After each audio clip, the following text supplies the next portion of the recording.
जय माता दी। आज बात करेंगे कपूर के विषय में कि जीवन में कपूर का कितना होता है महत्व, या कपूर से कैसे मिलता है जीवन में लाभ, या हम सनातन धर्म में कपूर का कितना करते हैं प्रयोग। दोस्तों, आपको ये बताना चाहता हूँ कि कपूर एक रासायनिक पौधा है और इस पौधे से ये लिया जाता है। जब कपूर का जो पौधा है देखने में बड़ा ही दिव्य होता है, परंतु इसकी जो लंबाई है वो 50 या 100 मीटर से भी ऊंची होती है। जहाँ पर एक कपूर होता है वहाँ पर सुगंध और आनंद का योग होता है, मतलब अत्यधिक वहाँ पर सुगंध की प्राप्ति होती है।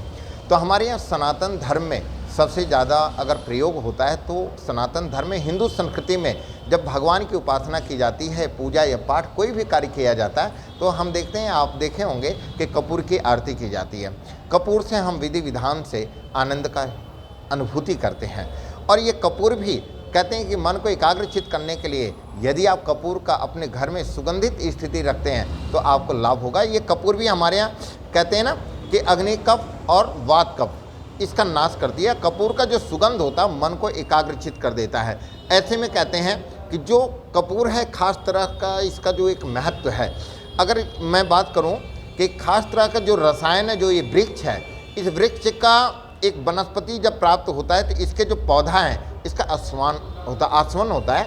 आसवन क्रिया के द्वारा जो आपको हमें प्राप्त होता है कपूर, जिसको हम जलाते हैं। कपूर आप देखे होंगे कि पारदर्शी होता है और पारदर्शी ट्रांसपेरेंट होता है। और ये कपूर भी 3 प्रकार का होता है, जापानी कपूर और भीमसेनी कपूर, पत्री कपूर। पत्री कपूर जो हम प्रयोग करते हैं ये औषधि में भी प्रयोग किया जाता है।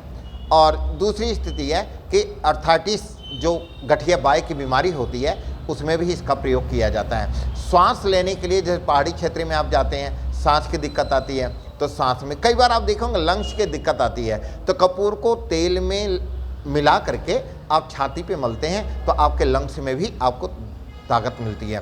दूसरी बात, अगर घरों की मैं बात करूं या वास्तु की बात करूं तो आप यदि कपूर जैसे जापानी कपूर हो गया या भीमसेनी कपूर हो गया या पत्री कपूर, कोई भी कपूर आपको मिलता है जो ट्रांसपेरेंट हो, क्योंकि आजकल आप देख रहे होंगे कपूर बहुत ज़्यादा मिश्रित जिसमें कि आटा मिला हुआ रहता है। तो जो ट्रांसपेरेंट कपूर होता है आप अपने घर में किसी इलेक्ट्रॉनिक्स या किसी भी वस्तु पे रखें जिसका धुआं निकले, उसकी सुगंध निकले। यदि घर में इसका सुगंध आता है तो नकारात्मक दृष्टियों से हमें वंचित होते हैं और हम सकारात्मक दृष्टियों की तरफ बढ़ते हैं और हमारे घर में सुख, शांति, समृद्धि और धन वैभव का भी लाभ की प्राप्ति होती है।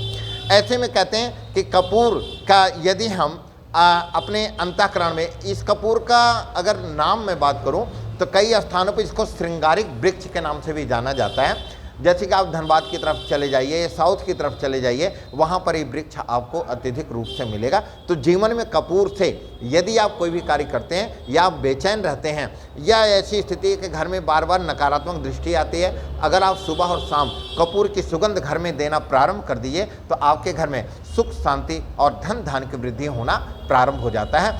और इस कपूर का जो महत्व है बड़ा ही आनंद का है। तो आप भारत टीवी पे कल शाम को फिर देखेंगे 7 बजे कपूर के जो विस्तृत जानकारी है हमारे परम प्रिय राहुल शर्मा जी के साथ कपूर पर चर्चा करेंगे। विशेष चर्चा होगी और कपूर का जीवन में कैसा होता है महत्व, इस पर भी हम चर्चा करेंगे।